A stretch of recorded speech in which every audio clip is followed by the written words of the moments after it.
আমি নিজে সাক্ষী ভাই, আমি নিজে আমার নিজের টাকা একবার ৬০,০০০, একবার ১০,০০০, আর একবার ১৫,০০০। এই টাকা আমি নিজে আমিরে জামাতকে বললাম যে আপনি খরচ করবেন। সঙ্গে সঙ্গে আল্লাহর বান্দা নিয়ে পাশে যে ছিল দলীয় লোক তাদেরকে দিয়ে বলল যে দলের জন্য কাজে লাগান। আমি দিলাম হাদিয়া যে আপনার পারিবারিক জীবনে এবং ব্যক্তিগত জীবনে খরচ করবেন। ৩ বার দিলাম, লোকটা ৩বারই দিয়ে দিল দলীয় মানুষকে, বলে ওদেরকে সব খরচ করি। এ ছাতা এরপর থেকে আমি বলেন তো, এত কষ্ট করে করে টাকা জমাই ওনার দিই, হাদিয়া নেন, দেওয়াও সুন্নত, নেওয়াও সুন্নত, কারণ ওনার কাছে গেলে উনি হাদিয়া দেয়। ৩বারে আল্লাহর বান্দা ৩বারই দিয়ে। এটা না আজকের হাদিস পড়ছিলাম আসার সময়, যারা দুনিয়া বিমুখ হয়ে যায় তাদেরকে সূক্ষ্ম সূক্ষ্ম কিছু জ্ঞান আমার আল্লাহ নিজের পক্ষ থেকে দান করে। দেখেন উনি কত কঠিন কঠিন প্রশ্নের জবাব দেয় এই আগস্টের ৫ তারিখের পর থেকে। অনেক সাংবাদিক এমন কড়া প্রশ্ন করেছিল যে জামাত ইসলামী বাংলাদেশ, ইসলামী ছাত্র শিবির, ইসলামী ছাত্রী সংস্থা এত ভালো আপনারা বলেন, তাহলে এতদিন পর্যন্ত তারা রাষ্ট্রীয় ক্ষমতায় যেতে পারে না, মানুষ তাদেরকে চায় না কেন? উনি জবাব দিয়েছিলেন, মুয়াজ্জিন আযান দেয়, সবাই নামাজে আসে। আপনি জীবনে এই জবাব শুনেছেন কোনদিন? দুনিয়া ত্যাগী যারা হয়ে যায় তাদের মুখ দিয়ে আল্লাহ এমন কথা বের করে দেয় পৃথিবী এর আগে কোনোদিন শোনে নাই। বলেছিল যে মুয়াজ্জিন তো ভালোর জন্যই আযান দেয়, হাইয়া আলাস সালাহ হাইয়া আলাল ফালাহ, ভালোর দিকে আসো, কল্যাণের দিকে আসো, নামাজের দিকে আসো। সবাই আওয়াজ শুনে আসে। বলেন বলেন, এমনও মসজিদ আছে বাংলাদেশে শুধু ইমাম সাহেব আর মুয়াজ্জিন, তাছাড়া কেউ নেই। এরকম জায়গা নেই? এত মুয়াজ্জিনকে শুধু ইমাম আর মুয়াজ্জিনের জন্য আযান দিয়েছে। এলাকায় হাজার হাজার মানুষ আসবে, এত বড় মসজিদ, কেউ আসে না। এখন দোষ কি মুয়াজ্জিনের না এলাকার লোকের? এই ৫৪ বছর তো আমরা চেষ্টা চালাচ্ছি এইটা কায়েম করার জন্য। কোনদিন কি আমরা বলেছি যে আমার বাবার নাম রিয়াজউদ্দিন, কুষ্টিয়ায় বাড়ি, আমার দাদার নাম জাহান আলী, আমার বাবা আর দাদার আইন আমরা প্রতিষ্ঠা করতে চাই, আপনারা আমাকে রায় দিন, বলেছি? আপনারা তো তাই বলেন যে আমি আমার স্বামীরটা চাই, কেউ বলে আমি আমার বাবারটা চাই। আপনাদেরকে এই পাগলা কুত্তায় কামড় দিয়েছে? যারা বলে আল্লাহর আইন আমরা এদেশে প্রতিষ্ঠা করতে চাই, মন থেকে বলে। কোরআনে কারিমে যত কথা আছে সব মানব কেন্দ্রিক কথাই বেশি। মিনহা খালাকনাকুম, আল্লাহ তাআলা বলেন এই ইহা থেকেই তোমাদেরকে বানিয়েছি।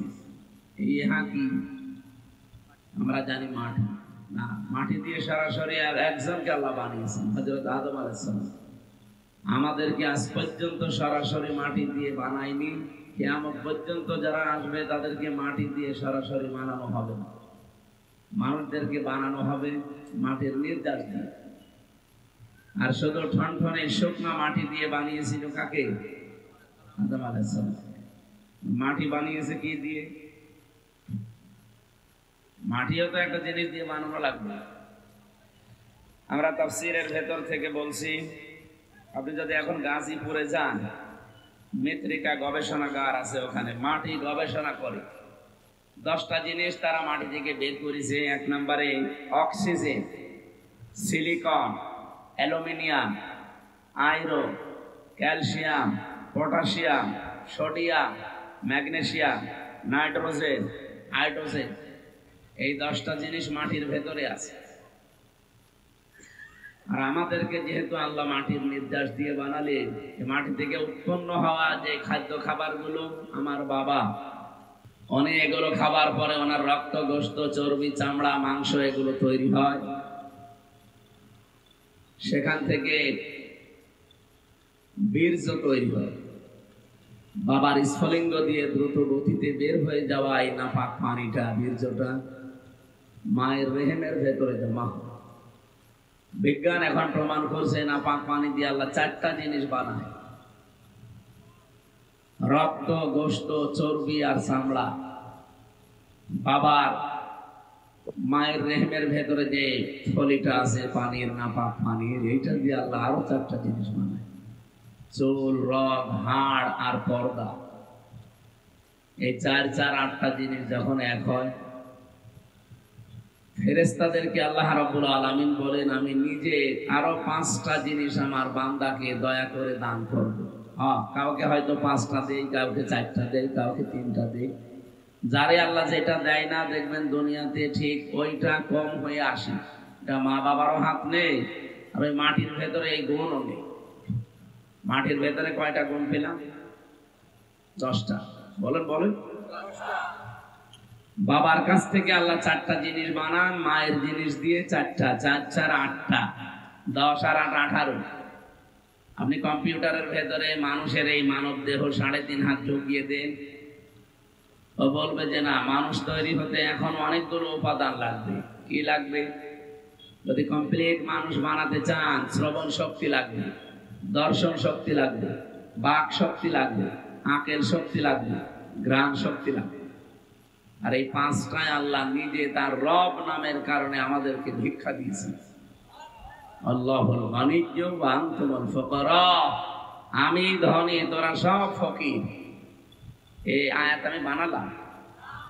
ফকির না হলে আল্লাহ আমাদেরকে এগুলো দিত? দয়া করে ভিক্ষা দিয়েছেন। আল্লাহ রাব্বুল আলামিন সূরা নমলের নাহালের ভেতরে জানিয়েছেন, 14 নম্বর পারা, 14 নম্বর পৃষ্ঠার 14 নম্বর লাইনের 78 নম্বর আয়াতের মাঝের অংশে আছে, ওয়াজআলা লাকুমুস সামআ ওয়াল আবসারা ওয়াল আফইদা ইলা আখির আয়াত। আল্লাহ পাক বলেন, আমি আল্লাহ নিজে শ্রবণ শক্তি, দর্শন শক্তি, বাক শক্তি, আকেল শক্তি, ঘ্রাণ শক্তি, এই 5টা জিনিস যাকে দিয়েছি, আর ওই যে 18টা, সব মিলে 23টা, সে পরিপূর্ণ মানুষ হয়ে দুনিয়ায় আসতে পারে। যাকে আমি আল্লাহ একটা কম দিয়েছি, 22টা দিয়েছি, সে পরিপূর্ণ হয়ে আসে না, পূর্ণাঙ্গ হয়ে আসতে পারে না, অপূর্ণাঙ্গ হয়ে আসে। এই যে দর্শন শক্তি আল্লাহ যদি আমাকে না দিত, তার রব নামের কারণে দুনিয়ায় আসতাম ঠিক, কিন্তু কানা হয়ে। কি হয়? কত কানা আসে না দুনিয়ায়, তাদেরকে 23টা আল্লাহ দেয়নি, 22টা দিয়েছে। আল্লাহ যদি আমাদেরকে 2টা জিনিস কম দিত, কান, এই যে শ্রবণ শক্তি, যেটা অনেকে এটা পায় না, খালা বলে ডাকি আমরা, বধির বলি তাদেরকে।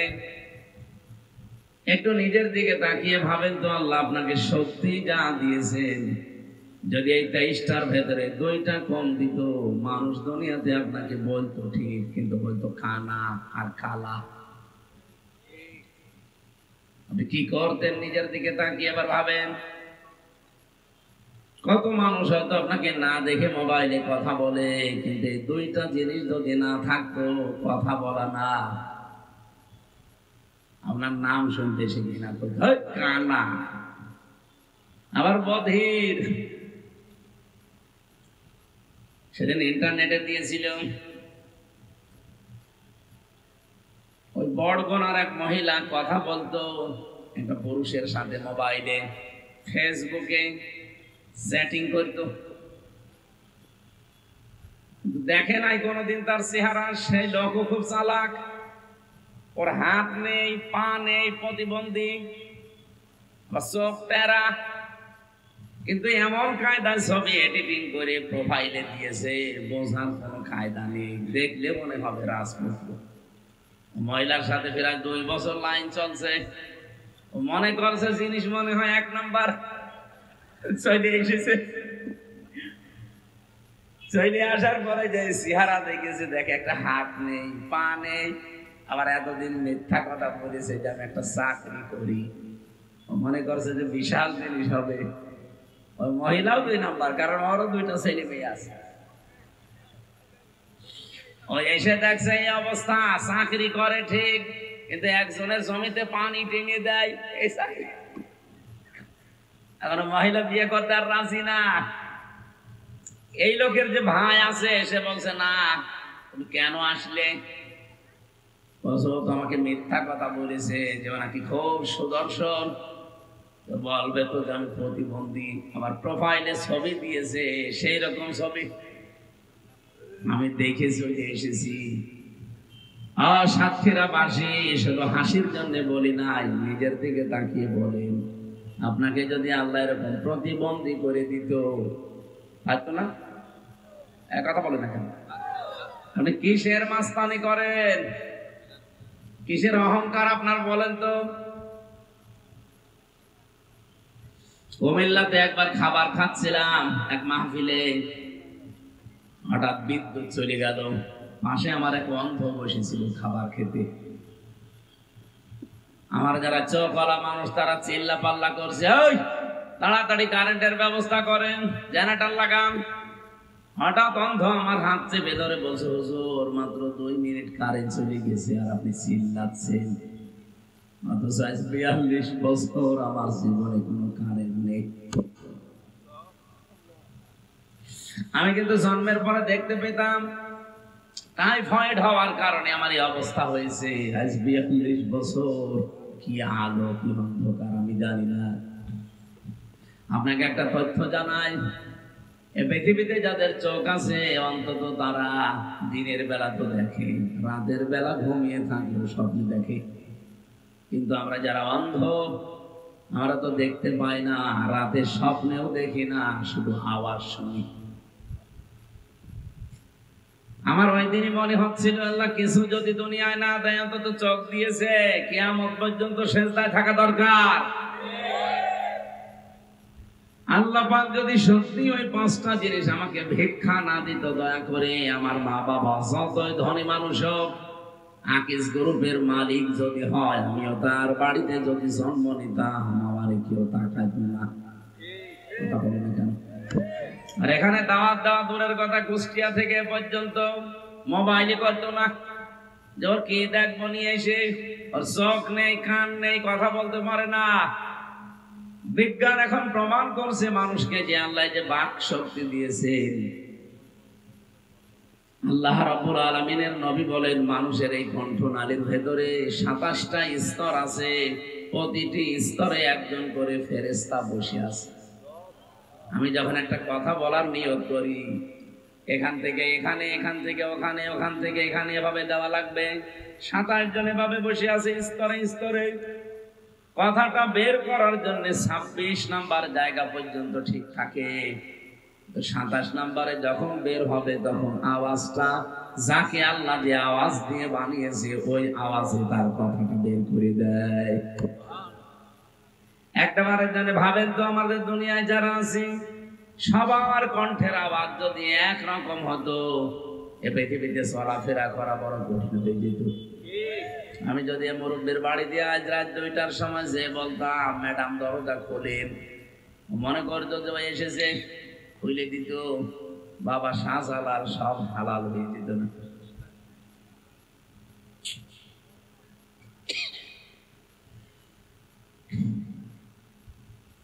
আল্লাহ রাব্বুল আলামিন বলেন, ওয়াস-সামাই ওয়াত-তারিকি ওয়া মা আদরাকা মাত-তারিকুন নাজমুস-সাকিব ইন কুল্লু নাফসিন লাম্মা আলাইহা হাফিজ। আমাদের পেছনে হেফাজতকারী আছে, প্রত্যেকের পেছনে তারা আশ্রম দিচ্ছে। আমার এই ফেরেশতাগুলো যদি তাদের দায়িত্ব পালন করা বন্ধ করে দিত, ও পৃথিবীর মানুষেরা এক কদম সামনে যেতে পারবে না। কারণ তুমি একটা পা যখন তোলো, তোমার এই পাটা জমিনে ফেলার জন্য একজন ফেরেশতা দায়িত্ব পালন করে। প্রত্যেকের জন্য আমি আলাদা আলাদা ফেরেশতা রেখে দিয়েছি। যখন তোমার মরণের সময় আসবে, দুনিয়ার হায়াত শেষ হয়ে যাবে, প্রতিটি ফেরেশতা এসে তোমার কাছে শেষ বিদায় নিয়ে যাবে। পাঁচিনি ফেলেন কলমের জন্য যে ফেরেশতা নিয়ে যেত, ফেরেশতা এসে বলবে, আল্লাহর বান্দা তামাম পৃথিবী ঘুরলাম, তোমার এই পাঁচে জমিনে পড়বে ওইরকম জায়গা আর পেলাম না, আজকে আমি বিদায় নিয়ে চলে যাচ্ছি, তুমি থাকো। চোখে দেখে যে ফেরেশতা আসবে, এসে বলবে, আল্লাহর বান্দা তামাম দুনিয়া ঘুরলাম, কিন্তু একটা জায়গা পাইনি যে যেখানে চোখ দিয়ে তাকানো যায়। তোমার চোখের দেখার শক্তি আল্লাহ কেড়ে নিয়েছে, আমি বিদায় নিলাম, হিসাবটা ঠিক করে নাও। প্রতিটি ফেরেশতা এই কথা বলে যে হিসাব ঠিক করে যাও। এমন কঠিন জায়গায় তোমাকে কিছুক্ষণ পরে রাখা হচ্ছে, এই পৃথিবীর কোনো কিছুর সাথে তার হিসাব মিলবে না। এখানে আমরা অন্তত যারা আছি কিয়ামত পর্যন্ত যারা আসবো প্রত্যেকের হায়াত কিন্তু নির্ধারিত। আপনি কি মনে করেন আদম নবীর পরে যে মানুষগুলো দুনিয়ায় এসেছিল তারা হয়তো বেশি হায়াত পেত? কত 1000 বছর 1200 বছর তারা বাঁচত, তারা বিদায় নিয়েছে, তারা এখন কবরে আছে। আমরা একটা কবরে ছিলাম, এখন সামনে আর এক কবরে যাব। আমরা যে কবরে ছিলাম তার নাম আলমে আরওয়া, রুহের জগৎ। ওই জগতে একদিনে সবাই আমরা এসেছিলাম আদম নবীর পিঠ থেকে। আল্লাহ পাক বলেন প্রত্যেককে আমি আদম নবীর পৃষ্ঠদেশ থেকে বের করেছিলাম একই টাইমে, আর সবার কাছ থেকে স্বীকৃতি নিয়েছিলাম একই সময়ে। তাহলে এখান থেকে বোঝা যায় আদম নবী থেকে কিয়ামত পর্যন্ত আমরা যারা দুনিয়ায় আসতেছি সিরিয়ালে হায়াত সবারই এক। কথা বুঝতেছে না? এখনো ক্লিয়ার হয়? সবার হায়াত এক, কিন্তু সময়টা আলাদা। আমি ওয়ারাইহিম বারযাখুন ইলা ইয়াউমি ইউবাসুন। তোমাদের এর পরে যে জগতে রাখা হবে সেটা হচ্ছে বারযাখের জগৎ, পর্দার আড়ালে সেই জগৎ। তার নাম আমরা বাংলায় বলি কবর। কি বলি? বলেন বলেন। এর আগে যে জগতে ছিলাম ওইটাও যেহেতু পর্দার আড়ালের জগৎ, ওটাকে আমরা আলাদা একটা নাম দিয়েছি রুহের জগৎ। রুহের জগৎ আর কবরের জগৎ দুইটাই পর্দার আড়ালে। ওই সময় এসেছে যারা এখন কবরে আছে, আমরা এতদিন ওখানে ছিলাম, এখন আছে, কিছুদিন পরে কবরে চলে যাব। এখনো যারা আছে তারা এর পরে আসবে। তার মানে হায়াত কিন্তু সবারই সমান। এই কথা বুঝতেছে? এই হায়াতের ফেরেশতা এসে বলবে তামাম দুনিয়া খুঁজে দেখলাম, তোমার জন্য যতটুকু বরাদ্দ ছিল 50 বছর 60 বছর, আমি আর একটা সেকেন্ডও তোমার পেছনে শ্রম দিতে পারি না। আমার সময় শেষ, চলে গেলাম। নিজের এই জীবন সম্পর্কে সচেতন থাকবা। এখন যে জগতে তোমাকে রাখা হচ্ছে এখানে কোনো পরিচয় চলবে না। বিশ্ব নবীর মেয়ে ফাতেমাতুজ জোহরারও কোনো পরিচয় কবরে চলেনি। আমি জেনে সাহাবীর হাদিস পড়ছিলাম, হযরতে আবু যর রাদিয়াল্লাহু তাআলা আনহু তিনি বলেন আমি কবর খুঁড়তে গিয়ে জিজ্ঞাসা করেছিলাম কবরের মাটি আমি নবীর মুখে শুনেছি নাকি তোমার ভেতরে সাপ বিচ্ছু আসে, যাই আসুক না কেন সাবধান। এখন যাকে রাখবো তিনি কিন্তু বিশ্ব নবীর মেয়ে। কবরে কোনো আওয়াজ নেই।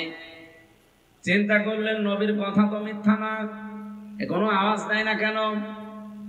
ডাক দিয়ে বলে কবরের মাটি বিভিন্ন আযাব গজবের কথা আমি শুনেছি নবীর মুখে, আমি বিশ্বাস করি এগুলো ঠিক, কিন্তু এখন যাকে রাখতে যাচ্ছি উনি কিন্তু হাসান হোসাইনের মা, মানে হযরতে আলীর স্ত্রী।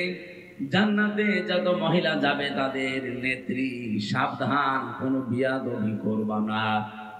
হযরতে আবু যর বলেন এতক্ষণ কোনো আওয়াজ দেয়নি, আমার বক্তব্য শেষ হলেই দেখি খবর থেকে মানুষের মতো আওয়াজ আসতেছে।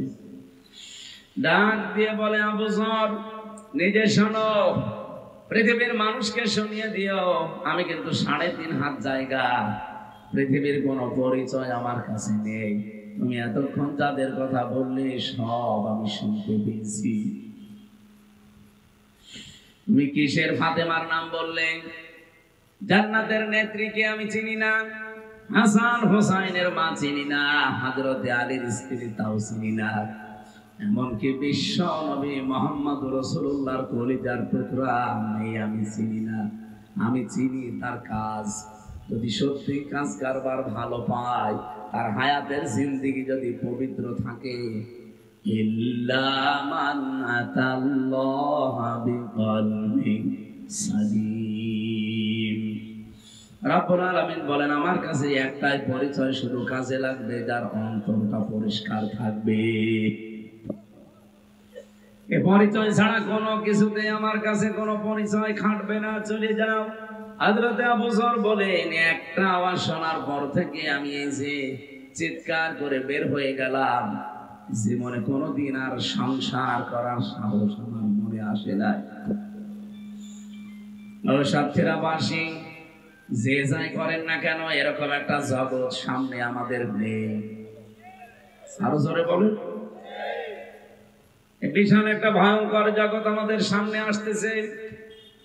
দুনিয়ার এই হিসাবেও যারা দায়িত্বে ছিল, এগুলো যদি একটা একটা করে দায়িত্ব পালন করা বন্ধ করে দিত, দুনিয়াতেও কত অপমান অপদস্থ হওয়া লাগতো। আপনি নিজের চোখের দিকে, কানের দিকে, এই বাক শক্তির দিকে তাকান।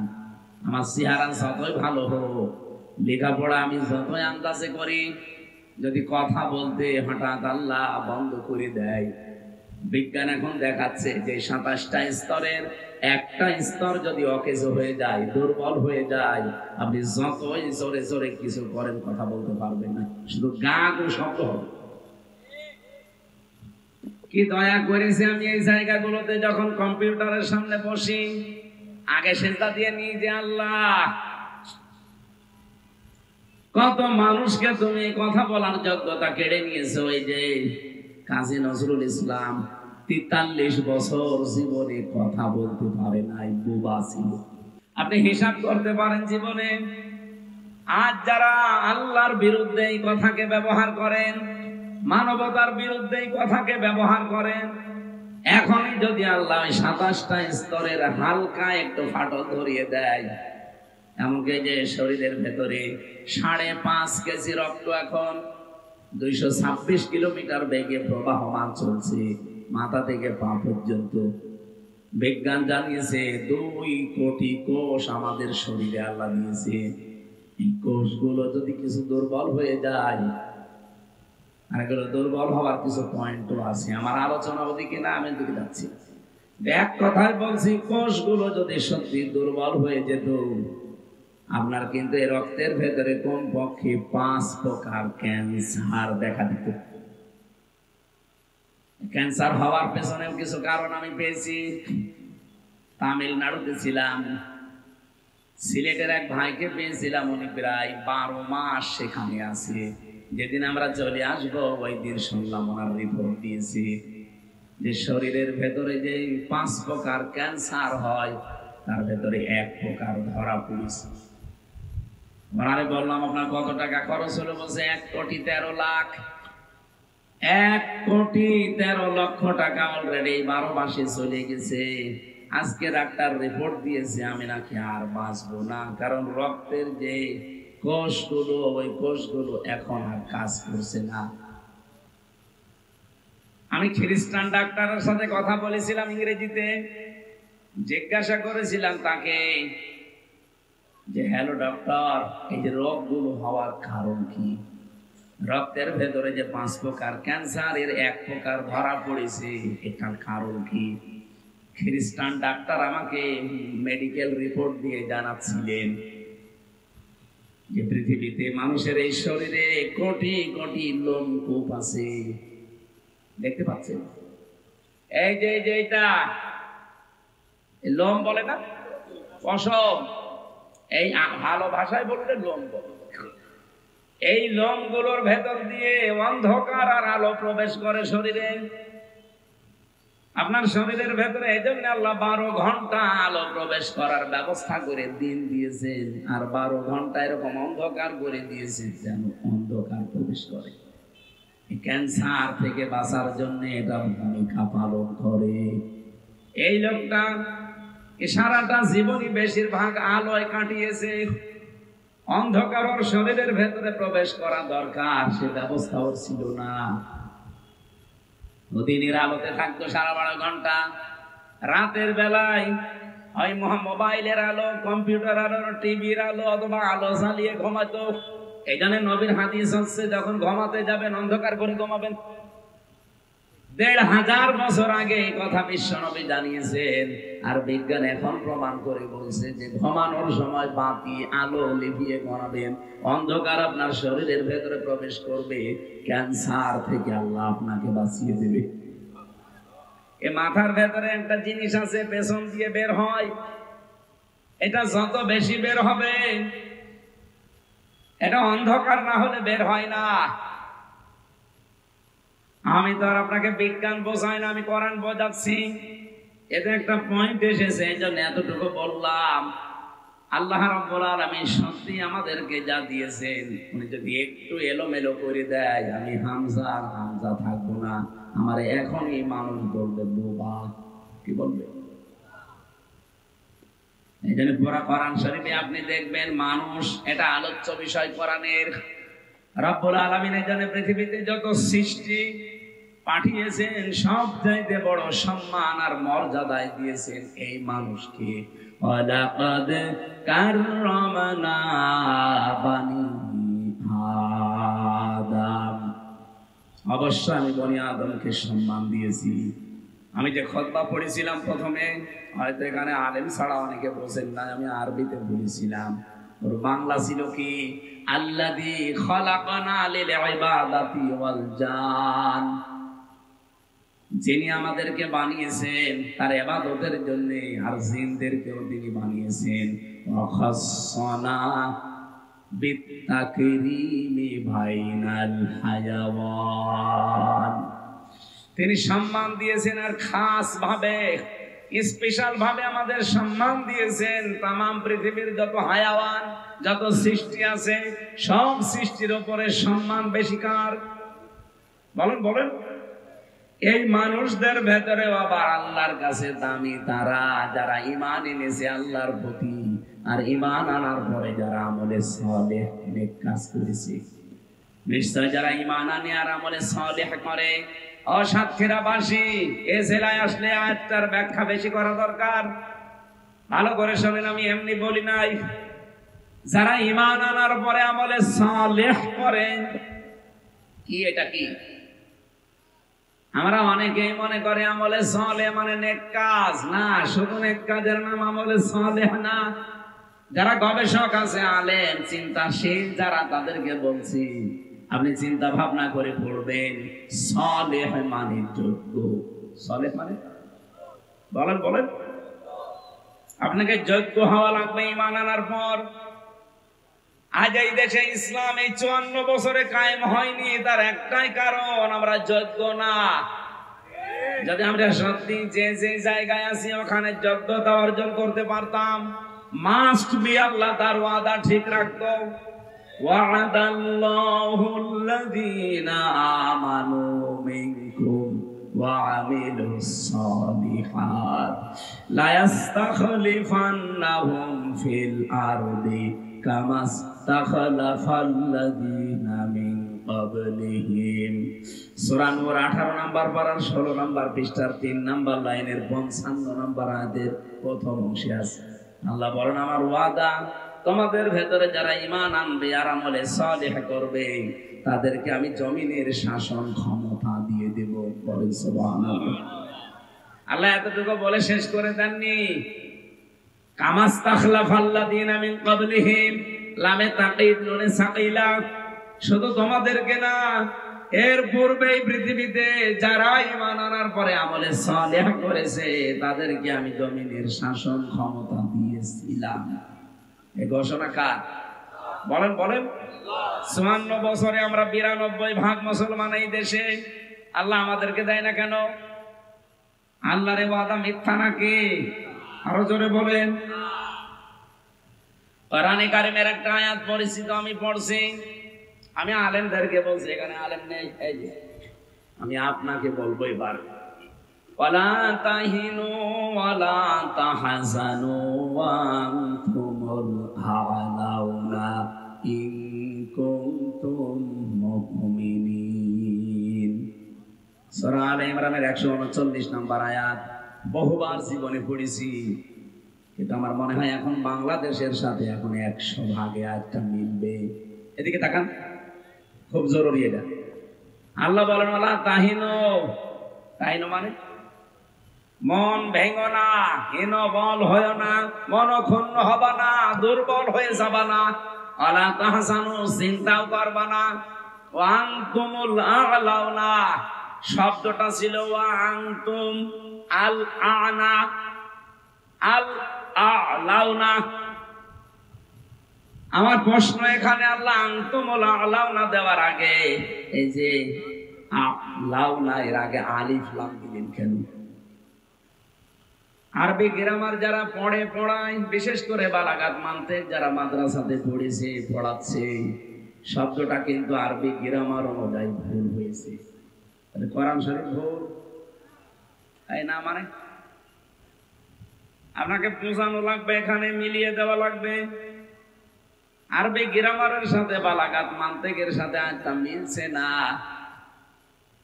সব সময় আমরা পড়িয়েছি, পড়ায় যে মুবতাদা যদি মারিফা হয় খবর হবে নাকিরা, অনির্দিষ্ট। একটা নির্দিষ্ট হবে আর একটা অনির্দিষ্ট হবে। অথচ আল্লাহ খবর যেটা আলাউনা, এর আগে আলিফ লাম দিয়ে মারিফা করে দিলেন। খবর যদি নাকিরা না হয়ে যদি মারিফা হয়ে যায়, ইফিদুল হাসরা, হসরের ফায়দা দেয়, তখন বাংলা অর্থ দাঁড়ায় তোমরাই বিজয়ী হবে। শেষে হর্ষাই আছে।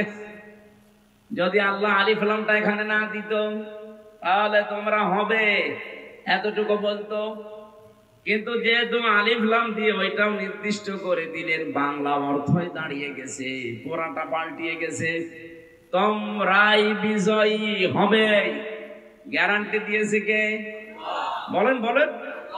এই জন্য আমরা কোনো চিন্তা করি না দেশের অবস্থা না পৃথিবীর অবস্থা পাল্টিয়ে যাক, আমাদের কোনো হীনমন্যতা নেই।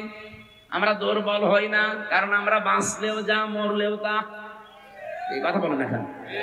যেদিন পড়েছি যেদিন পড়িয়েছি কুল ইন্না সলাতি ওয়া নুসুকি ওয়া মাহইয়ায়া ওয়া মামাতি লিল্লাহি রাব্বিল আলামিন।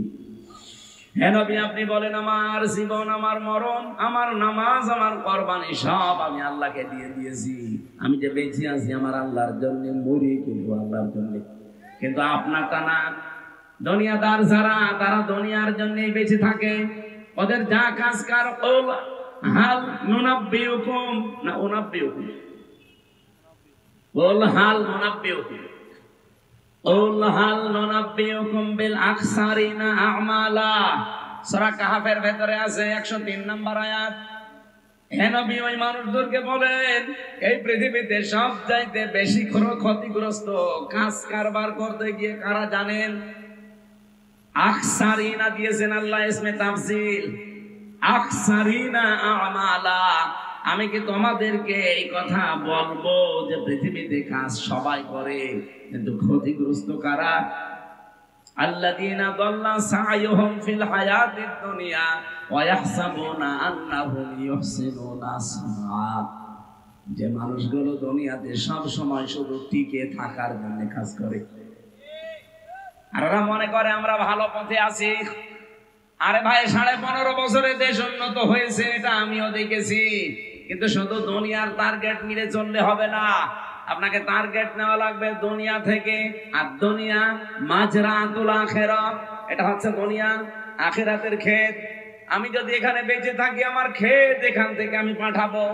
আমি বেঁচে থাকলাম, আমার আখিরাতের কোনো পুঁজি নেই। আমি বেঁচে থাকি আর কুকুর আর আমি সমান।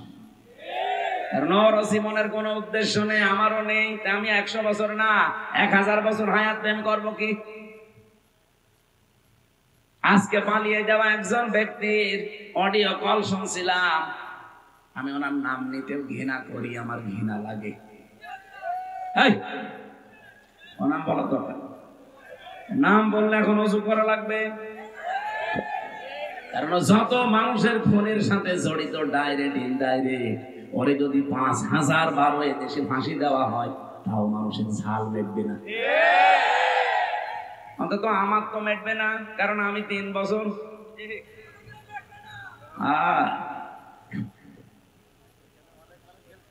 উনি আজকে নিজেই বলছিল এই কথা যে আল্লাহ আমাকে বাঁচিয়ে রেখেছে সামনে কিছু মানুষকে শাস্তি দেওয়ার জন্য। লজ্জা আছে মজা? এত অপমান হওয়ার পরও যদি এই কথা বলে আল্লাহ নাকি ওরে বাঁচিয়ে রেখেছে, পালিয়ে গেলেন কেন? আল্লাহ আপনাকে বাঁচিয়ে দিয়েছে, আপনি আর 5 মিনিট থাকতেন, হত্যা হয়ে যেত। এক কথা বলছে না কেন? শুধু 5 মিনিটও না, যেটাই যাচ্ছিল এটার দরজা যদি হালকা খুলে যেত।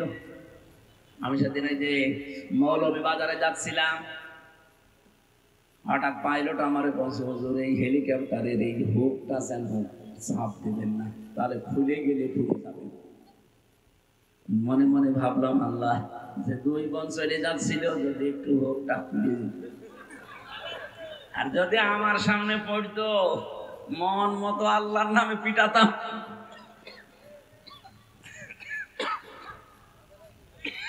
ভাগেও পেতাম না সত্যি। আর সাতক্ষীরায় পড়লে তো আসাপন বুলডোজার নাজিল হয়ে যেত,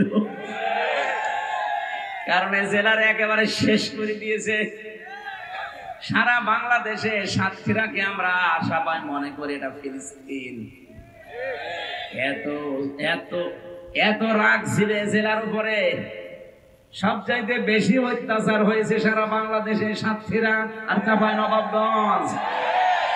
এখানে কত মানুষের বাড়ি ঘর বুলডোজার দিয়ে ভেঙে দিয়েছে। এখানে এরকম মানুষ নেই।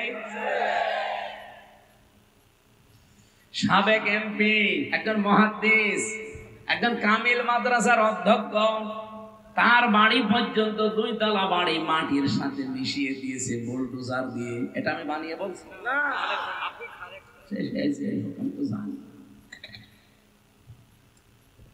আমরা আল্লাহর ওলি খুঁজে পাই না দেশে। অধ্যক্ষ আব্দুল খালেক মন্ডল এটা আল্লাহর ওলি ছিল। এরপরে মাওলানা ইয়াসির না কি যেন নাম, রিয়াসাত আলী বিশ্বাস, হয়তো মাওলানা রিয়াসাত আলী আশাশনী এমপি ছিল সাবেক, এখন কবরে আছে। আমার তো মনে হয় কবর খোঁড়া যদি জায়েজ থাকতো, আপনি কবর খুঁড়ে দেখতেন লোকটা সত্যি জান্নাতে আছে। কি করেছে দেখতেছেন, একদম এমপি আর বাড়ি হচ্ছে মাটির বাড়ি।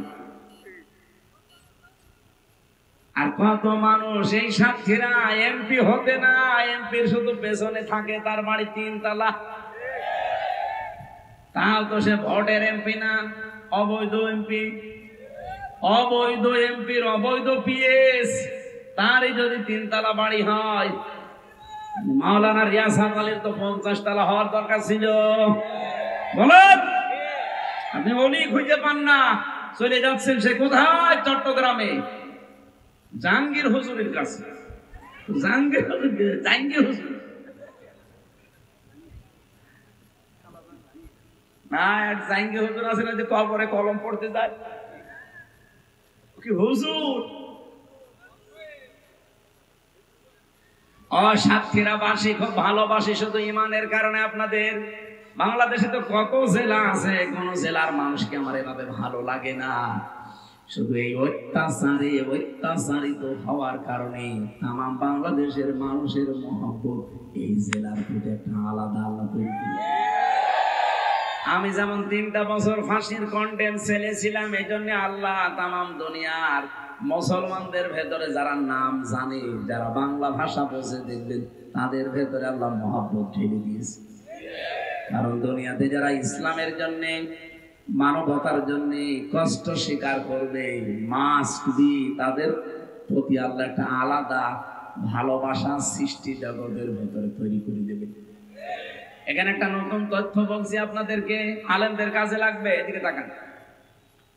আল্লাহ রাব্বুল আলামিন জানিয়েছেন, ফাইন্না মাআল উসরি ইসরান, ইন্না মাআল উসরি ইসরা।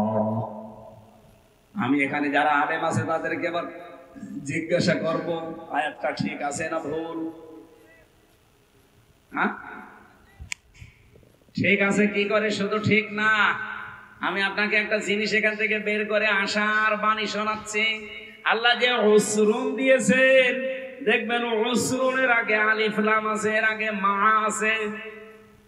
আমরা জানি যেখানে কষ্টের কথা বলতে গিয়ে আল্লাহ নির্দিষ্ট করে মারেফা করে দিলেন, কিন্তু পরের শব্দটা ইসরা, এটার অর্থ হচ্ছে সুখ, শান্তি, নিরাপত্তা, স্বস্তি, আনন্দ, কল্যাণ। আল্লাহ এই কথাটা বলতে গিয়ে কিন্তু তখন ওখানে আর আলিফ লাম দেয়নি, তখন ওটা মা নাকেরা, অনির্দিষ্ট। তাফসিরে ফি জিলালিল কোরআনে পাবেন এই তথ্যটা, টিকার ভেতরে আছে। মুফাসসির সাইয়্যিদ কুতুব রাহমাতুল্লাহ আলাইহি লিখেছেন, এই পৃথিবীতে কোন মানুষ যদি একটা কষ্ট সহ্য করে, কিন্তু কষ্টটা যদি হয় 3টা কারণে। এদিকে তাকান। আপনি যদি একটা কষ্ট দুনিয়ায় সহ্য করেন, কয়টা কারণে? আরো জোরে বলেন। আর যে কোনো কারণে কষ্ট পাবেন আর আপনাকে আল্লাহ শান্তি দেবে না।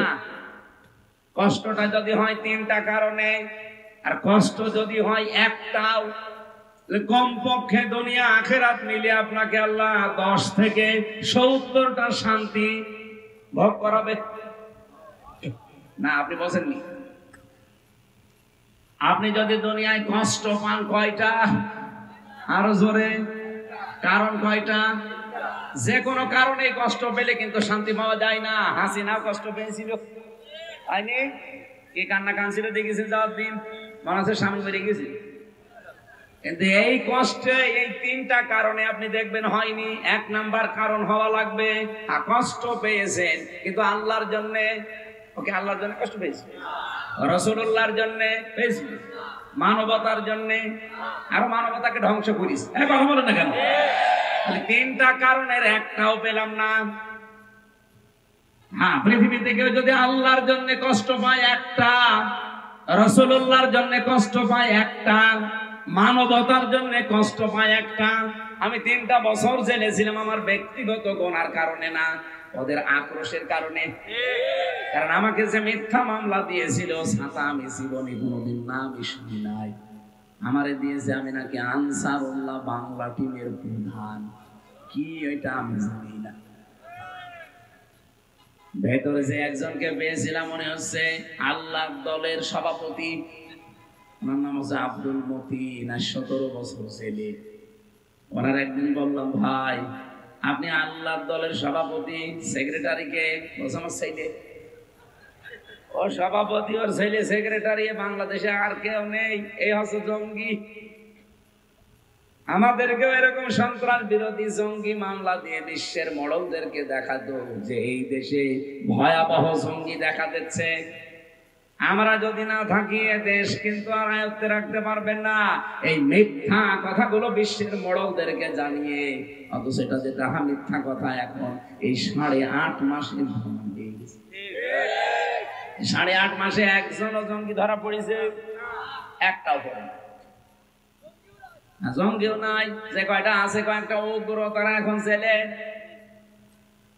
অথচ তাম দুনিয়ার মডলদেরকে এটা এতদিন দেখিয়েছে যে এই দেশে কিন্তু জঙ্গি ভরে গেছে। আমরা না থাকলে কন্ট্রোল করা যাবে না, কন্ট্রোল করা যাবে না। 9 মাস কি হচ্ছে? কিছুই তো হয়নি। জঙ্গি জঙ্গি যারা নাটক করবে, সে নাটক বাস পালিয়েছে।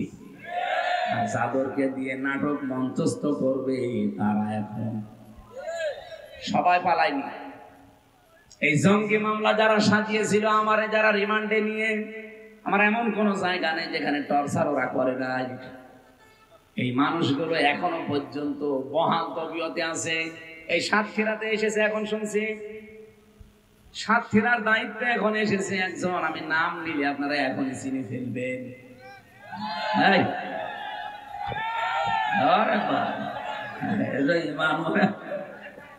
মাটি ভরিয়ে উঠতেছে। এরা নিজেরা জানতো যে আলেমদের কোনো দোষ নেই, এরা জঙ্গিও না, ওরা নিজেরা আমার এই অফিসার বলেছে। অথচ চুরি করে এখন নাকি সাতক্ষীরায় দায়িত্ব নিয়েছে। সাতক্ষীরা হচ্ছে এটা ফিলিস্তিন। আপনি কোন সাহসে জেলায় আসলেন? আলেমদের যেভাবে কষ্ট দিয়েছে, সে এখন যদি বলতে চায় যে না আমি কি, আমি তো কর্মচারী, আপনি তো সব জানতেন, আপনি বলতে পারতেন না না আমি এই জালেমদের সাথে নেই, দরকার আমি ভ্যান চালাবো। হ্যাঁ, কথা বলেন না কেন? এই জন্যই তো বারবার বলছি 1628 জন মানুষ দায়িত্বে আছে এই দেশের। এগুলো সব আগে ছিল, এগুলো সব পাল্টান, নতুন করে মানুষ ওই জায়গায় জমা দেন। এখনই যদি নির্বাচন সংস্কার না করে দেওয়া হয়, আবার দিনের ভোট রাতে হবে। কারণ এই মানুষগুলো এই 15.5 বছরে এই জালেমাদেরকে টিকে রেখেছিল। এরা এই ডিসি, এই এসপি, এই টিএনও, এই একই জিনিস। হ্যাঁ, খালি জায়গা পাল্টিয়েছে। কুষ্টিয়ার ডিসি এসেছে, খলনাটা গেছে মেহেরপুর, মেহেরপুরেরটা লালমনিরহাট। এই কথা বলছে না, মাল তো সব একই আছে, খালি জায়গা পাল্টিয়েছে। তো ওদেরকে এখন দিলে তো ওরা আগে যা করেছে তাই করবে। এই জন্যই বারবার বলা হচ্ছে যে পাল্টা, আজকে পাল্টিয়ে কালকে নির্বাচন দিয়ে দেন, কোনো অসুবিধা নেই। আর 2732 জন মানুষ মারা গেল। অন্য বিচার আমি সব বাদ দিলাম, এই 2732 জন মানুষ হত্যার বিচার এটা তো মাস্ট বি হওয়াই লাগবে, নাই তো এদের মা বাবার কাছে, ওদের স্বামীর কাছে, ওদের ছেলে মেয়ের কাছে কি জবাব দেবেন আপনি বলুন? আপনি যে চেয়ারে বসে পড়লেন, কালকে মনে করেন নির্বাচন দিয়ে হবে, ওই মানুষগুলো জীবনের দাম নেই? আবু সাঈদের জীবনের দাম ছিল না? কথা বলেন না কেন? আমি রংপুরে গিয়েছিলাম, কি শান্ত ছেলে। আমার জীবন যেমন আমার কাছে দামি মূল্যবান, আবু সাঈদের জীবনও ঠিক এরকম মূল্যবানই ছিল। তাকে কি কারণে আপনি বিদায় করে দিলেন বলেন? আপনি জবাব দিতে পারবেন?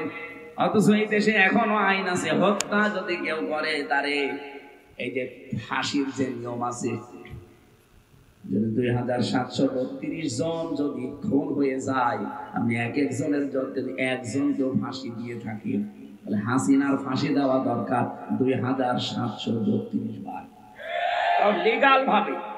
আর বাকি যা আছে ওই যে গম খুন আয়না ঘরগুলো তো বাদই দিলাম, শুধু লিগাল মরিছে তো এইগুলো, এগুলো তার কোনো ভেজাল নেই, এগুলো সব ভিডিও ফুটেজ আছে। এই কথা বলছি না, আমার যে বক্তব্য ছিল এক কথায় জবাব দিচ্ছি। আপনি যদি দুনিয়ায় আল্লাহর জন্য কষ্ট পান, আমি আল্লাহর জন্য কষ্ট পেয়েছি 3 বছর, আমার নিজের ব্যক্তিগত অপরাধ ছিল না, রাসূলুল্লাহর জন্য পেয়েছি, মানবতার জন্য পেয়েছি। যেন এক একটা কষ্ট যদি কেউ আল্লাহর জন্য সহ্য করে, তার সুখ পাবে কয়টা?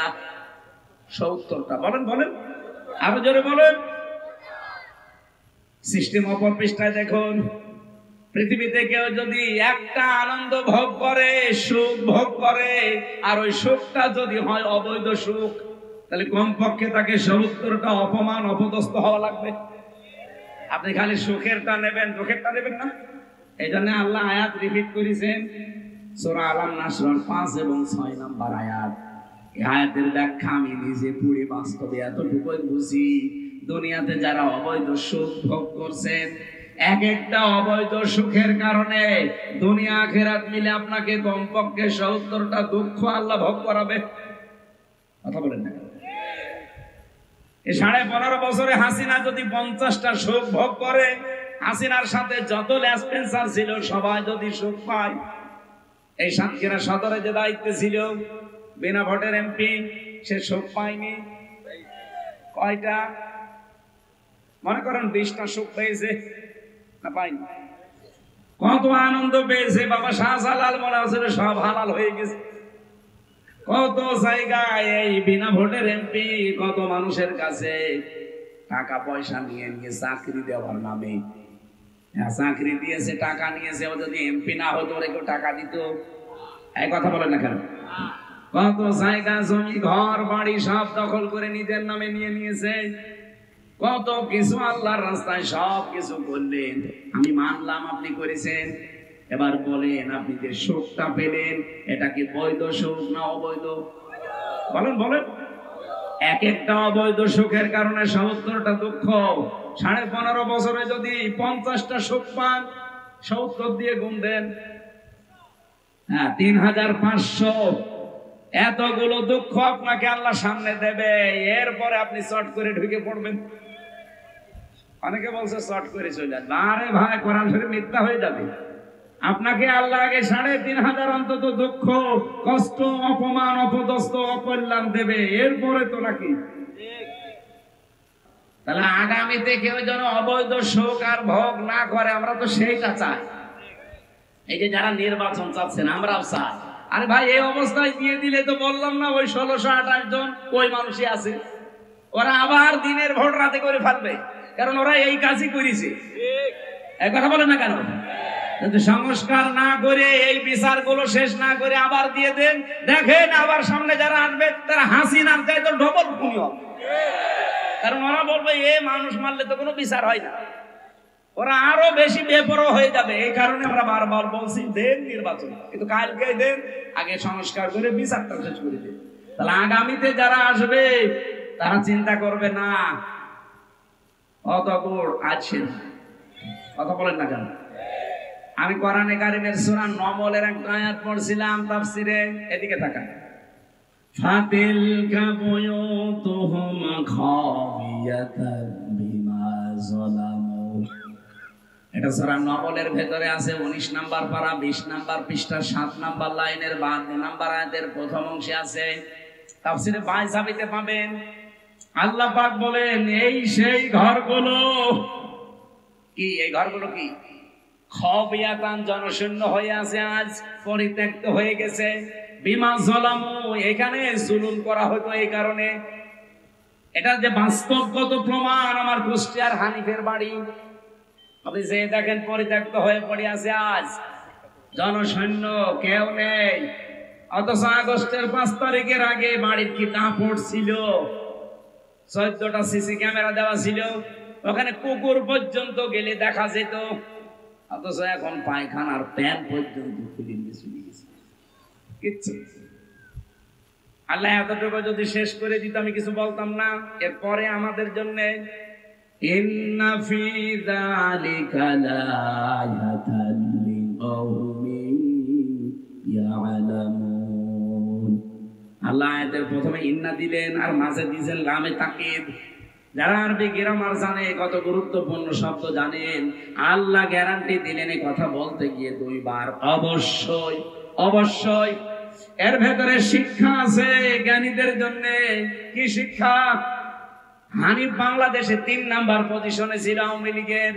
তার বাড়ি যদি শ্মশান হয়ে যায়, পরিত্যক্ত হয়ে পড়ে থাকে, আগামীতে যারা চেয়ারে বসার চেষ্টায় আছে, সত্যি যদি আপনাদের আচরণ ওই জালেমদের মতো হয়, 5 বছর পরে আমি গ্যারান্টি দিলাম, আল্লাহর কসম আপনার বাড়ি শ্মশান হয়ে যাবে। এই জন্য তো আমরা চাচ্ছি আপনার বাড়ি যেন শ্মশান না হয়, আপনার বাড়ি যেন পরিত্যক্ত হয়ে না থাকে। এমন অবস্থায় আপনাকে তৈরি করে বৈধভাবে বৈধ চেয়ারে বসিয়ে দেব। যত সুখ পাবেন, যত শান্তি পাবেন, কোনো অশান্তি সামনে আর আসবে না। আমার কথা অর্থ বোঝা গেছে? আমি জানি আপনি বুঝেছেন। একটা অবৈধ সুখে 70টা করে অশান্তি সামনে আল্লাহ আপনাকে দান করবে। আর একটা কষ্ট যদি দুনিয়ায় কেউ আল্লাহর জন্য, রাসূলুল্লাহর জন্য, মানবতার জন্য পায়, তার জন্য অপেক্ষা করছে কমপক্ষে 70টা শান্তি। আর আমরা সেই শান্তি পেতে চাই। এই কথা বলেন না কেন? আর বাংলাদেশে আমরা 92% মুসলমান। পরিপূর্ণ শান্তি ওই দিন পাবো যেদিন দেখবো বাংলাদেশের 56,000 বর্গ মাইল আল্লাহর এই কোরআন দিয়ে চলছে। এটা দেখতে চান না? আমি যে আয়াত পড়েছিলাম না, সূরা আলে ইমরানের 139 নাম্বার আয়াত, আল্লাহ বলেন কোনো ভয় নেই, হীনমন্য হবা না, ভেঙে পড়বা না, দুর্বল হবা না, চিন্তাও নেই। তোমরাই বিজয়ী হবে। তোমরাই, বলেন বলেন। আল্লাহ রাব্বুল আলামিন শব্দ সেট করেছেন, কি করে দেখেছেন? তোমরাই বিজয়ী হবে। কিন্তু সমস্যা হয়ে গেছে পরের শব্দটাই, ইন কুনতুম মুমিনিন, যদি মুমিন হতে পারো। আরে ভাই, কোরআনের কোন শব্দ যদি আপনি বোঝার জন্য চেষ্টা করেন, নবীজি বলেন 500 রাকাত নফল নামাজে সওয়াব হবে। আর আমি যদি এখন মাছের কাহিনী শুরু করি, সারা রাত আমার মুখস্থ আছে, আমি বলতে পারবো। মাছের কাহিনী, সাপের কাহিনী, ওই আব্দুল খালেক শরীয়তপুরের মতো সাপের কাহিনী বললাম, আপনি শুনলেন, কান্নাকাটি করে চলে গেলেন, কিচ্ছু হবে না। একটা শব্দ একটু বোঝার চেষ্টা করেন। তথ্য আমি আজকে বের করার চেষ্টায় আছি। যদি আমরা মুমিন হতে পারি, আমাদের হীনমন্য হওয়া, ভয় পাওয়া, আমাদের দুর্বল হওয়ার কোনো আশঙ্কা আছে? কোনো কারণ আছে? কি হওয়া লাগবে? মুমিন। বলেন বলেন, মুমিনটা কি? আজকের তেলাওয়াত কিন্তু আয়াত এই সংক্রান্ত আমি পড়েছি সূরা বাকারা 208 নম্বর আয়াতের প্রথম অংশটা। আমার মনে হয় আয়াতটা 3 ভাগ করলে আমি 1 ভাগ মাত্র পড়লাম। পরিচিত আয়াত, যদিও এখানে কিছু তথ্য আপনি পাবেন। আজকে রব্বুল আলামিন আমাদেরকে ডাক দিয়েছেন, ইয়া আইয়ুহাল্লাযীনা আমানু, ওহে যারা ঈমানের দাবি করো, যে আমরা যদি ঈমানদার হতে পারি, মুমিন হতে পারি, তাহলে তাদেরকে আল্লাহ এই সুসংবাদগুলো দিচ্ছেন যে বিজয় হবে। সেই ঈমানদারকে ডাক দিয়ে আল্লাহ বলেন, উদখুলু, তোমরা প্রবেশ করো, ফিস সিলমি কাফা। এখানে শব্দটা যদি জবর দিয়ে, জের দিয়ে, আপনি খালি জবর দিয়ে পড়লে হবে সালমন মানে শান্তি, আর জের দিয়ে পড়লে সিলমন মানে ইসলাম। আল্লাহ এখানে শান্তি দিয়ে প্রবেশ করা, ইসলামে প্রবেশ করা, দুইটাই বোঝাতে চেয়েছেন। কারণ ইসলাম মানে কি বলেন বলেন?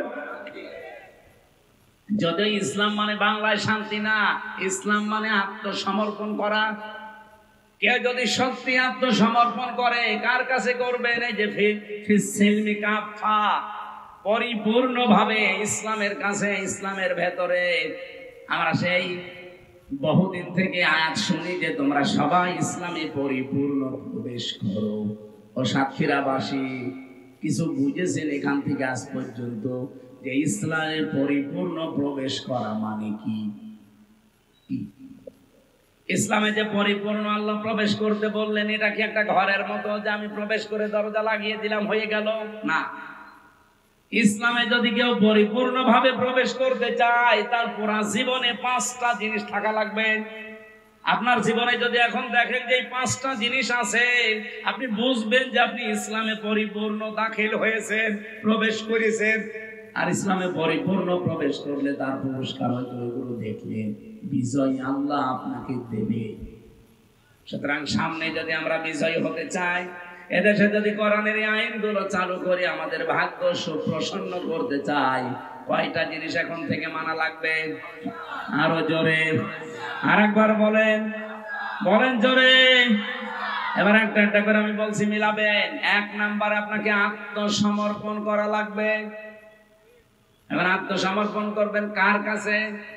না না, আমাদের জাতির পিতা হযরত ইব্রাহিম, তিনি আত্মসমর্পণ করেছিলেন এবং তার সন্তান, বিশেষ করে তার যে সন্তানগুলো ছিল তাদেরকে, এবং ইয়াকুব নবী তাদের নিজের সন্তানদেরকে মৃত্যুর আগে, ইন্তেকালের আগে ডাক দিয়ে বলেছিলেন, ইয়া বুনাইয়া ইন্নাল্লাহা আস্তাফা লাকুমুদ্দীন ফালা তামুতুন্না ইল্লা ওয়া আনতুম মুসলিমুন। বলেন আল্লাহু আকবার। এটা সূরা বাকারার 131 নাম্বার 32 নাম্বার আয়াতে আছে, মাঝের অংশে পাবেন। আল্লাহ পাক বলেন, হযরত ইব্রাহিম এবং ইয়াকুব, এই দুইজন নবী তার ইন্তেকালের আগে সন্তানদেরকে ডাক দিয়ে বললেন, আমার কলিজার টুকরা সন্তানেরা, অবশ্যই আল্লাহ মনোনীত করেছেন তোমাদের জন্য একটা দিনকে। কি দিন? মানে রাতের পরে যেটা আসবে ওই দিন। বলেন বলেন। তোমাদের জন্য আল্লাহ মনোনীত করেছেন দিনকে। এই দিন যদি তোমরা সত্যি আনুগত্য স্বীকার করে মেনে নিতে পারো, দিনটা কি? আমরা সবাই মনে করি দিন মানে ইসলাম। আরে ভাই, শুধু দিন মানে ইসলাম না। এই কোরআনের ভেতরে আল্লাহ রাব্বুল আলামিন 500 আইন দিয়েছেন। কত? আপনি নিজের বিবেক দিয়ে বলেন তো, কবরে যাবার পরে যখন দ্বিতীয় প্রশ্ন ফেরেশতারা করবে, মা দীনুকা, তোমার দিন কি? আপনি যদি বলেন দীনুন আল ইসলাম, আমার দিন ইসলাম, ফেরেশতারা অত সহজে মেনে নেবে না। কারণ দিন মানে কি ফেরেশতারা ভালোভাবে জানে। দিন মানে, আমরা অনেকেই যদি না বুঝি, ফেরাউন দিন মানে বুঝেছিল। ফেরাউন বলেছিল, আকতুল মূসা দারুনি আকতুল মূসা ওয়ালিয়াদউ রাব্বা ইন্নী আখাফু আইয়ুবাদদিলা দীনাকুম আও আইয়ুযহিরা ফিল আরদিল ফাসাদ। সূরা মুমিন 26 নম্বর আয়াতে ফেরাউন বলেছিল, আমারে ছেড়ে দাও, আমি মূসাকে হত্যা করব। এখান থেকে একটা প্রশ্ন জাগে, ফেরাউনের কি লোক লস্কর, সেনাবাহিনী, প্রশাসন ছিল না? বলেন না কেন? এত কিছু থাকার পরে সে কেন বললো যে আমারে ছেড়ে দাও, আমি হত্যা করব মূসাকে, আকুল আমি হত্যা করব? আমি তাফসীরের ভেতরে পড়েছি, ফেরাউন ছিল স্বৈরাচার। কি? আরো জোরে বলুন, বলেন বলেন। পৃথিবীতে যারা শুধু ফেরাউন না, যারাই স্বৈরাচার হবে, তারা কয়েকটা কাজ নিজের হাতে করে করতে চায়। তাদের বিরোধী যাকেই পায় সে নিজে হত্যা করতে চায়। আপনি দেখেছেন মেজর বজলুল হুদা হাসিনা আমি শুনলাম তার নিজের হাতে জবাই করেছে, ভিডিও এখনো পর্যন্ত আছে। পৃথিবীতে যারা ফ্যাসিস্ট হয়, যারা স্বৈরাচার হয়, তাদের কয়েকটা গুণ আল্লাহ দিয়েছেন। ফেরাউনের যেমন ছিল, এত লোক লস্কর, এত প্রশাসন থাকার পরও বলে যে মোসাকে তোমরা মেরে ফেলো না, বলেছে নিয়ে আসো, আমি হত্যা করব। এদের ভেতরে আল্লাহ এটা তৈরি করে দেয়। যখন মানুষ ফ্যাসিস্ট হয়ে যায়, স্বৈরাচার হয়ে যায়, সীমা লঙ্ঘন করে, তখন আল্লাহ পাক তাকে অপমানজনক শাস্তি দেওয়ার জন্য এই কাজগুলো করার সুযোগ করে দেয়। তামাম দুনিয়া তখন তাকে ঘৃণা করে। এই তথ্যটা আছে সূরা আলে ইমরানের, ইন্নামা নুমলি লাহুম লিয়াজদাদু ইসমা ওয়া লাহুম আযাবুম মুহিন। অবশ্যই ওদের পাপের বোঝা যখন পরিপূর্ণ হয়ে যায়, তখন আমি আল্লাহ ওই লোকটাকে অপমানজনক শাস্তির ভেতরে ফেলে দেই। নাই তো কোন কারণে বলেন নিজে বুকের উপরে পা দিয়ে নিজে জবাই করতে যাবে বলেন? আর লোক ছিল না দেশে? প্রশাসন তার নিজের, বিচার ব্যবস্থা তার নিজের, সব গোয়েন্দা তার নিজের, দলীয় তার নিজের। ও বলতে পারতো না যে ওরে তোমরা মেরে ফেলো? ও নিজে জবাই করেছে। এটা ফেরাউনের স্বভাব, স্বৈরাচার যারা তাদের স্বভাব। এটা তো আমি বানাচ্ছি না, আমি বানালে আলেমরা ছেড়ে দিত আমারে। 2 নম্বরেও বলেছিল আমি কেন মুসাকে হত্যা করব জানো? কারণ আমি আশঙ্কা করছি আমার দেশে যে আইন কানুন চলে, এই আইন কানুন মুসা পাল্টিয়ে ফেলবে। এই বাংলাদেশে যারা আল্লাহর আইন প্রতিষ্ঠা করতে চায়, মানুষের তৈরি করা আইন বাদ দিয়ে, জালেমদের টার্গেট শুধুই তারা। এই জন্য এদেশে আল্লাহর আইন যারা কায়েম করতে চাইতো, তাদের 11 জনকে ফাঁসি দিয়েছে। এই কথা বলেন না কেন? 5 জনকে তো সরাসরি, আর 6 জন আল্লামা দেলাওয়ার হোসেন সাইদি সারা জীবন বলতো আমরা আল্লাহর আইন চাই, তাকেও মৃত্যুর দিকে ঠেলে দিল। দেখেন অন্য যারা আছে তাদের কিন্তু জালেমরা টার্গেট করে না। কত মানুষ এই তাহেরির মতো কত ডাক দিচ্ছে, তাহেরিও নাকি ফিলিস্তিনের পক্ষে ডাক দিয়েছে। ওর মতো শয়তান যদি ফিলিস্তিনের পক্ষে ডাক দেয়, শয়তান তো বসে বসে আসবে। ও আমার চাইতে বড় শয়তান, এত শিরিক বাংলাদেশে কেউ করে না। কথা বলুন। কেল্লা বাবা, ফতে বাবা, শাহালি বাবা, দয়াল বাবা, আর ওই শয়তান নাকি সাতক্ষীরা জেলায় আসে। এত বড় শয়তান এই জেলায় ঢোকে কি করে? সোচ্চার হবেন যারা প্রকাশ্য শিরিক করেছে, যে মানুষগুলো প্রকাশ্য ইসলামী আন্দোলনের বিরুদ্ধে অবস্থান নিয়ে হাসিনার পক্ষে একেবারে সরাসরি ভোট চেয়েছে। আপনি দেখেন ওবায়দুল মুক্তাদির ব্রাহ্মণবাড়িয়ায় শয়তানের পক্ষে তাহেরি ভোট চাচ্ছে।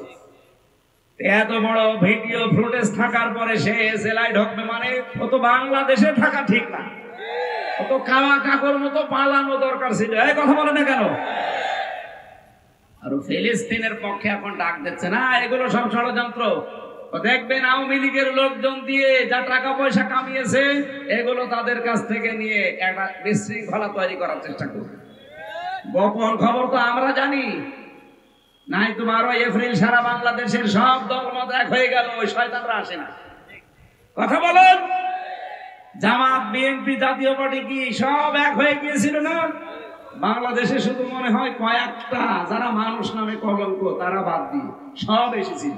আর ওই শয়তানরা বলছে না, আমরা ওদের সাথে নেই, আমরা আলাদা। বিশ্ব ওই দিন একটা চমক দেখলো, আর ওরা বলছে আমরা আলাদা।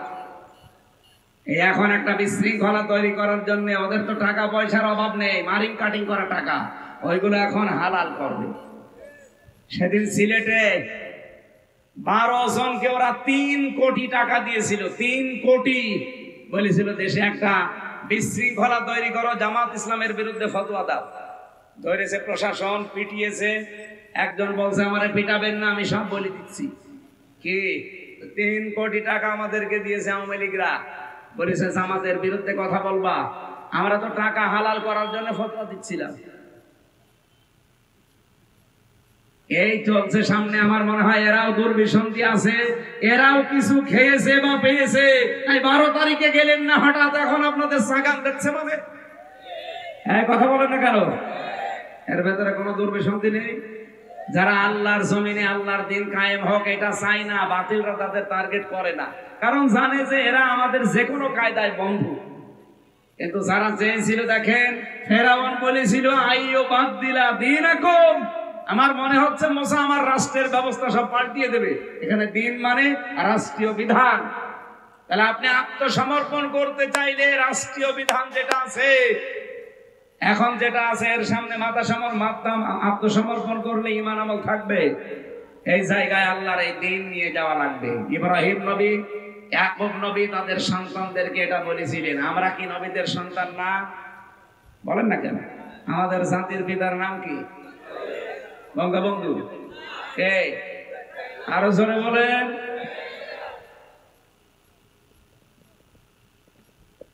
এমনকি বঙ্গবন্ধু এই শব্দটাও চিন্তায় হয়ে গেছে। আপনি দেখেন ইতিহাস পড়ে, এই ভারতবর্ষ একজন মুসলিমের নাম বঙ্গবন্ধু উপাধি দেওয়া হয়েছিল প্রায় 1912। আমি এই যে ইতিহাসটা পড়ছিলাম আসার সময়,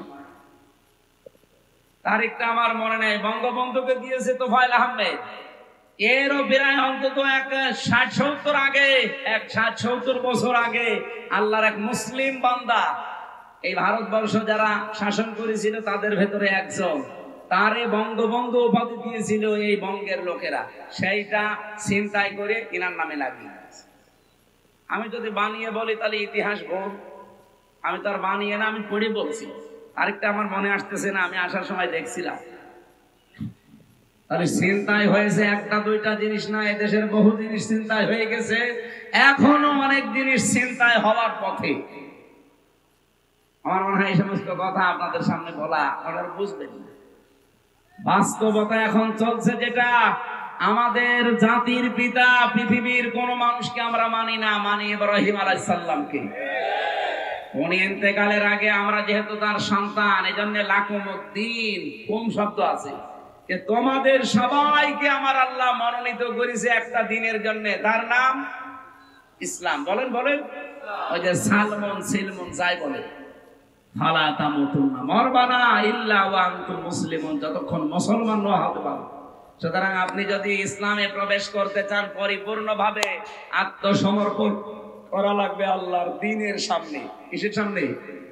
2 নম্বরে আপনার ইখলাস তৈরি করা লাগবে প্রত্যেকটা কাজে। লোক দেখানো কাজ বাদ দেন। এদেশে একামতে দ্বীনের আন্দোলন অনেক মানুষ এখন যুক্ত হচ্ছে, অনেককে আমরা দেখতে পাচ্ছি। তাদের ভেতরেও রিয়া, লোক দেখানো, মানুষ দেখানোর কাজ কারবার না। আমাদের পূর্বপুরুষ যারা, আমাদের আকাবির আমরা যাদেরকে মনে করি সাহাবায়ে কেরাম, বিশেষ করে আমাদের যারা জীবন দিয়ে গেল ইসলামের জন্য, এই মানুষগুলো কোনদিন আপনি পাবেন না লোক দেখানোর কাজ করেছে। সাবেক আমিরে জামাত, নাম হচ্ছে মকবুল আহমেদ, ফেনীতে বাড়ি। কি সাধারণ জীবন যাপন করতে দেখেছেন আপনি তার। এখনকার যিনি আমিরে জামাত ডাক্তার শফিকুর রহমান, উনি একটা দামি জামা ওনাকে উপহার দিয়েছিল, জামাটাও নেয়নি, সঙ্গে সঙ্গে জামাটা একজন গরিব মানুষকে দিয়ে দিয়েছে।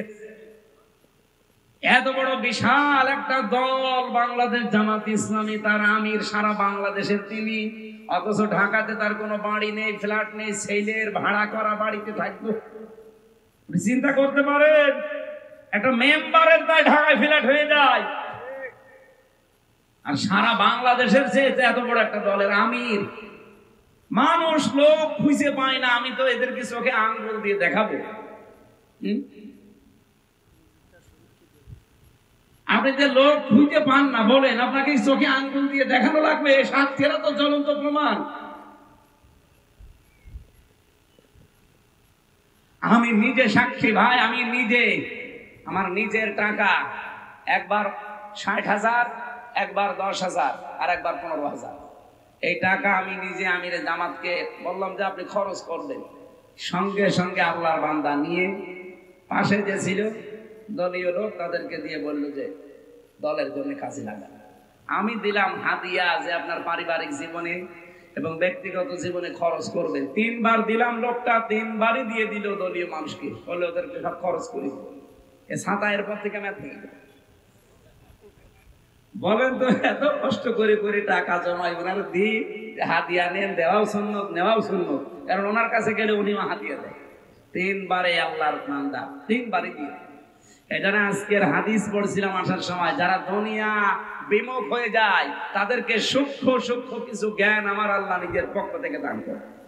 দেখেন উনি কত কঠিন কঠিন প্রশ্নের জবাব দেয় এই আগস্টের 5 তারিখের পর থেকে।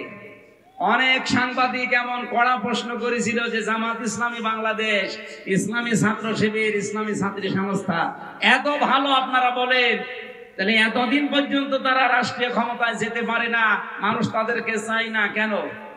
উনি জবাব দিয়েছিলেন, মুয়াজ্জিন আযান দেয়, সবাই নামাজে আসে।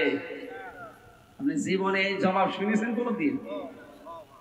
দুনিয়া ত্যাগী যারা হয়ে যায় তাদের মুখ দিয়ে আল্লাহ এমন কথা বের করে দেয় পৃথিবী এর আগে কোনোদিন শোনে নাই।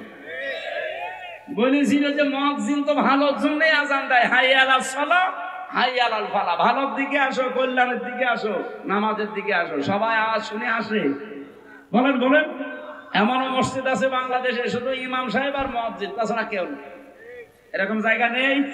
এত মুয়াজ্জিনকে শুধু ইমাম আর মুয়াজ্জিনের জন্য আযান দিয়েছে। এলাকায় হাজার হাজার মানুষ আসবে, এত বড় মসজিদ, কেউ আসে না। এখন দোষ কি মুয়াজ্জিনের না এলাকার লোকের? এই 54 বছর তো আমরা চেষ্টা চালাচ্ছি এইটা কায়েম করার জন্য। কোনদিন কি আমরা বলেছি যে আমার বাবার নাম রিয়াজউদ্দিন, কুষ্টিয়ায় বাড়ি আমার দাদার নাম জাহান আলী, আমার বাবা আর দাদার আইন আমরা প্রতিষ্ঠা করতে চাই, আপনারা আমাকে রায় দিন? বলেছি? আপনারা তো তাই বলেন যে আমি আমার স্বামীরটা চাই, কেউ বলে আমি আমার বাবারটা চাই। আপনাদেরকে পাগলা কুত্তায় কামড় দিয়েছে? যারা বলে আল্লাহর আইন আমরা এই দেশে প্রতিষ্ঠা করতে চাই, মন থেকে বলে, এই জন্য আমরা ইখলাস দিয়ে পরিপূর্ণ হতে চাই। ওমা উমিরু ইল্লা লিয়াবুদুল্লাহ মুখলিসিনা লাহুদ্দিন। 3 নম্বরে যখন দেখবেন আপনার চরিত্র উন্নত, কি বললাম? আর আমাদের চরিত্র এমন খালি টিন পাওয়া যায়।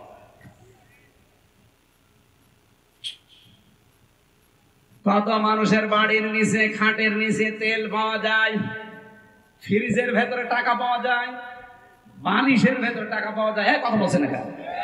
ওকে চরিত্র আছে। কাবি খার টাকাও ছাড়ে না, এমনকি অবিখা ওয়াজের বিনিময়ে খাদ্য সেটাও ছাড়ে না। চরিত্র উন্নত করা লাগবে।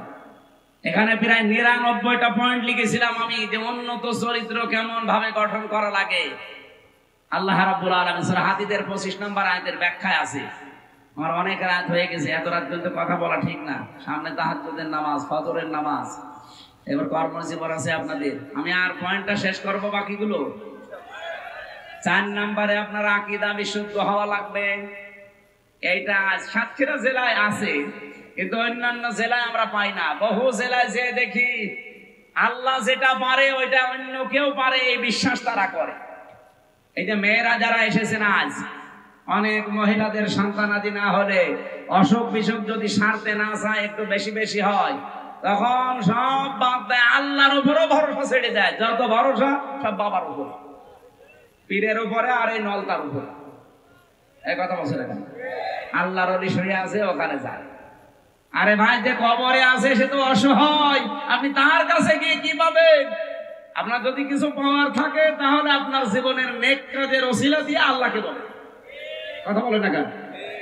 সেদিন বগুড়াতে একজন এসেছিল আপেল নিয়ে, আমার বলছে হুজুর আপেলটা পড়িয়ে দেন। আমি সূরা ফাতিহা পড়ে ফু দিলাম।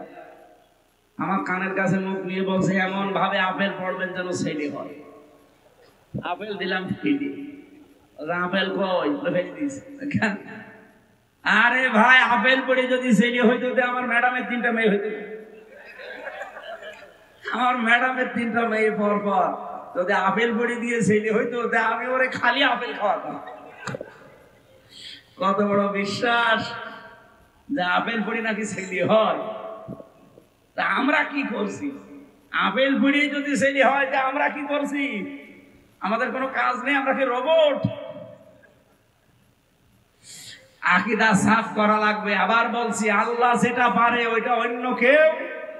আবার বলেন, আল্লাহ যেটা পারে ওইটা অন্য কেউ। আইন তৈরি করতে পারে কে? অন্য কেউ। যদি অন্য কেউ পারে বিশ্বাস আপনি করেন, আপনি শিরিক করলেন। আর শিরিক করলে সে কি? বলেন বলেন। মুশরিকের জন্য জান্নাত হারাম, জাহান্নাম ওয়াজিব। মেয়েরা যারা এসেছেন আকীদা সাফ করে রাখবেন। আপনার 10 বছর বিয়ের পরে ছেলে হয়নি, আপনি পাগল হয়ে গেছেন। একটা রোগ হয়ে 2-3 বছরে ভালো হয় না, পাগল হয়ে যান। হযরত আইয়ুব আলাইহিস সালাম 18 বছর পর্যন্ত রোগে ভুগেছেন, কোনদিন কোন বাবার কাছে চেয়েছেন? আমাদের জাতির পিতা ইব্রাহিম 86 বছর পর্যন্ত সন্তান হয়নি, কোনদিন কোন মাজারে যায়নি। বলেন বলেন। আমি এই যে সৃষ্টি জগতের সূচনা নিয়ে কিভাবে আল্লাহ তৈরি করেছিলেন মানুষকে, বিশ্ব নবীকে, নূরের তৈরি, মাটির তৈরি, যে কথাগুলো মানুষ বলে, আমি এরকম সংক্রান্ত কিছু কথা নিয়ে কোরআন হাদিস থেকে মেয়েদের এই যে পারিবারিক জীবনে যে অশান্তি, এই অশান্তির দূর করার জন্য দাম্পত্য জীবনের কলহ এবং তার সমাধান, এরকম কয়েকটা বই জেলখানায় আমি লিখেছিলাম, পরে এসে পাবলিশ করেছি। এটা এসেছে, এটা এই সাদা গাড়িতে আছে মনে হয়, সাদা গাড়ি আমার। এখানে আপনারা যাওয়ার সময় শিক্ষিত মানুষরা নিয়ে যাবেন ওই সৃষ্টি জগৎ নিয়ে বইটা, অনেক তথ্য দেওয়া আছে। আর মেয়েদের জন্য একটা আছে, ওইটাও নিয়ে যান, কাজে লাগবে। কবরস্থানের জন্য কালেকশন করেছে এর আগে, এরপরও যারা টাকা বাড়ি নিয়ে যাওয়ার জন্য বসে আছেন নিয়ে যেন না, কবরে আপনারও যাওয়া লাগবে। দয়া করে, এনারা অনেক ঋণী হয়ে আছে মনে হয়, মাটি ভরাট করতে 50 লক্ষ টাকা লাগবে এদের। যার যা সামর্থ্য আছে এনাদের কাছে দিয়েছেন। আর 5 নাম্বারটা লেনদেনে স্বচ্ছ থাকায়। 5টা বিষয় যদি জীবনে আপনার কায়েম হয়, আপনি ইসলামে পরিপূর্ণ প্রবেশ করেছেন বলে আপনি ধারণা করতে পারেন, বিশ্বাস করতে পারেন।